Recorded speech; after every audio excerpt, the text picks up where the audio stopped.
कसं होतं की आपल्याकडे जेव्हा काम नसतं, आपण स्ट्रगल करत असतो, आपण एका वड्याबरोबर 2 पाव खात असतो, आपण फुटपाथवर झोपत असतो, हे कोणाला माहीत नसतं. पण जेव्हा हे सगळं झाल्यानंतर आपण दिसायला लागतो, तेव्हा एका वड्याबरोबर 2 पाव खाताना ज्या मित्राला आपण फोन केला त्याने माझा फोन नाही उचलला, तो मित्र तेव्हा असं म्हणतो, आता मोठं झालो ना. पण ते स्ट्रगल कोणालाही माहीत नसतं. ते स्ट्रगल लोकांना आपल्याला सांगावं, म्हणजे मला तर सांगायला आवडत नाही, मला सिंपती मिळवायला अजिबात आवडत नाही. मी बिग बॉस नावाच्या एका कार्यक्रमामध्ये 3 आठवड्याच्या वर टिकू शकलो नाही. आता तेव्हा मला खूप लोकांनी खाली, म्हणजे आता हल्ली ते ट्रोलची एक स्टाईल आली, प्रत्येकाचा एक धंदा आहे, तो एक धंदा आहे ना त्यांचा, ट्रोलर्स ते त्यांचा धंदा करत असतात, ठीक आहे. मी टिकू नाही शकलो तिथे, आय डोंट नो. मग काही लोकांचे असे कमेंट आले की अरे खरंच तू खरा आहेस रे म्हणून टिकू नाही शकलस. मी हे घेऊन बाहेर पडलो. म्हणजे मला असं काय फार मी म्हणणार नाही की मला खूप हे मिळाले होते ओट्स आणि मग माझे कापून दुसऱ्या कोणाला तरी मोठं केलं, मी काय म्हणणार नाही. जे आपण केलंय इथेच करा, इथेच भरा आणि इथेच मरा, कलियुगात पुनर्जन्म नाही. आणि दुसरी गोष्ट, आपली ही जी पूर्ण इंडस्ट्री आहे किंवा हे आहे, हे रंगलेल्या गालाचे मुके घेणारे लोक आहेत. उगवत्या सूर्यालाच नमस्कार करतात, मावळत्या दिनकराला सनसेट म्हणून वापर करणारा जी लोक आहेत ती आपल्या इंडस्ट्रीमध्ये खूप आहेत.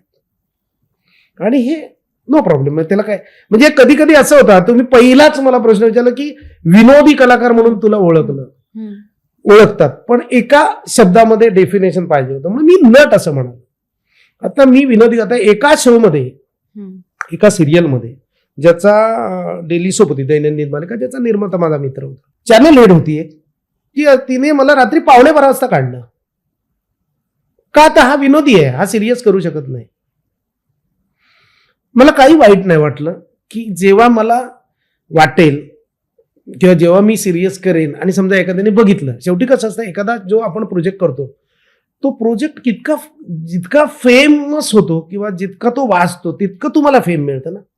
म्हणजे मी केलेली सिरियस कामं बरीच आहेत, मे बी कोणी लोकांनी बघितली नसतील. किंवा आपल्याकडे कसं आहे, टाईप कास्ट आहे, म्हणजे हा कॉमेडी करतो कॉमेडीच, मग हा सिरियस करतो हा सिरियस. मग आता एखादा सस्पेन्स नाटक असेल आणि त्याच्यात समजा दिगंबर नाईकने काम केलं, लोक बघायला येतं ना, कॉमेडी म्हणून बघायला येतात, तो सस्पेन्स करेल, याच्यावरती कोणाचा विश्वास नसतो. आणि मला असं सांगायला मज्जा वाटेल की इट्स मज्जा नावाचं एक चॅनल आहे ज्यांनी माझ्यावरती विश्वास टाकला. म्हणजे आयुष्यभर माझं कॉमेडी काम बघत असणाऱ्यांनी सुद्धा माझ्यावर विश्वास टाकून मला आतापर्यंत ज्या लोकांनी बघितलं नसेल इतकी सिरियस भूमिका दिली. बघा ते पुढे किती लोकांना आवडेल किंवा किती लोक ते बघतील किंवा किती त्याला लाईक करतील, किती शेअर्स करतील, किती सबस्क्राईब करतील आणि किती मला मोठं करतील, हे ना, that is different thing. But माझ्यावर विश्वास, असा विश्वास जेव्हा आपल्यावरती ठेवतो एखादा माणूस, तेव्हा ते पुढे होत जातं. म्हणजे साधारणपणे ना, तुमच्या जॉनरचं काम मिळालं ना, तुम्ही ते वाजवता आणि ते जॉनरचं काम आयुष्यभर मिळत जाणं, हे मला वाटतं डेस्टिनी आहे किंवा हे नशीब आहे किंवा हे विधिलिखित आहे. मराठी चित्रपटसृष्टीमधील latest update, original web series, shows, गाणी आणि एंटरटेनमेंटसाठी आमच्या चॅनलला सबस्क्राईब करा आणि बेल आयकॉन दाबायला विसरू नका.